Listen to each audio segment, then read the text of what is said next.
Prime Minister Theresa May and President Donald Trump walk along the Colonnade of the West Wing at the White House. Photo Christopher FurlongGetty Richard Vaughan 4 hours Sunday, November 5, 2017 Theresa May and Donald Trump face a series of awkward questions after the leak of millions of financial documents linked offshore tax havens to the doorsteps of Downing Street and the White House. Both the British Prime Minister and the US President have talked tough about clamping down on the use of overseas tax havens by the super-rich and powerful to avoid paying tax.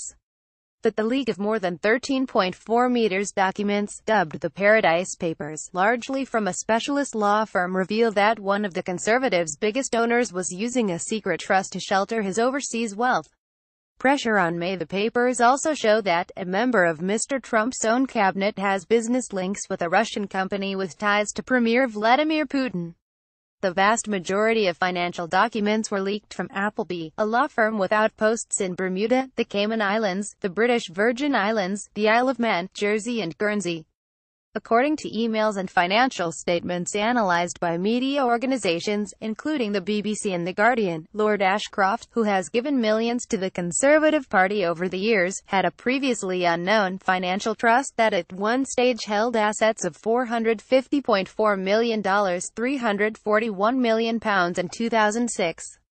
While there is no suggestion that the trust is illegal, it places significant pressure on Mrs. May to reveal how much she and the Tory party knew about Lord Ashcroft's tax arrangements. The Conservative peer donated £500,000 towards the party's last election campaign.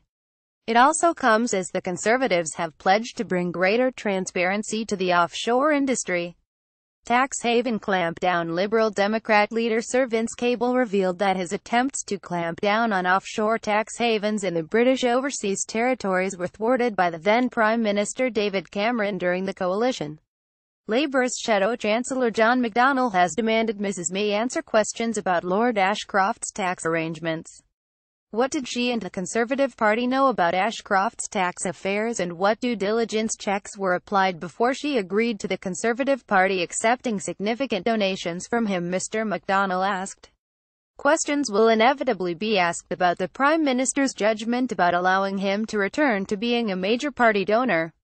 A government spokeswoman said since 2010, the government has secured an additional £160 billion, more than the annual UK NHS budget, for our vital public services by tackling tax avoidance, evasion and non-compliance. This includes more than £2.8 billion from those trying to hide money abroad to avoid paying what they owe. President Trump, meanwhile, is under significant pressure after the documents revealed that his own Commerce Secretary Wilbur Ross has business links with Russian allies to Mr. Putin who are under U.S. sanctions. Mr. Ross, who is longtime ally of the president's stretching back 25 years, has a financial interest in Navigator Holdings, which has a lucrative partnership worth millions a year transporting oil and gas for Russian energy firm Sibur. Trump linked to Putin. Two of Sibur's major shareholders are the subject of the U.S. sanctions following the annexation of Crimea and the meddling in the U.S. election. The findings raise yet further questions about connections between Russia and the president, who pledged during his election campaign to crack down on U.S. companies stashing money in overseas havens.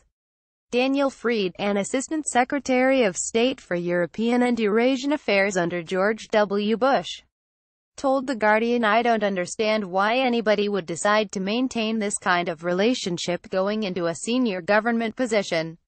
What is he thinking?" In news http://sinews.co.uk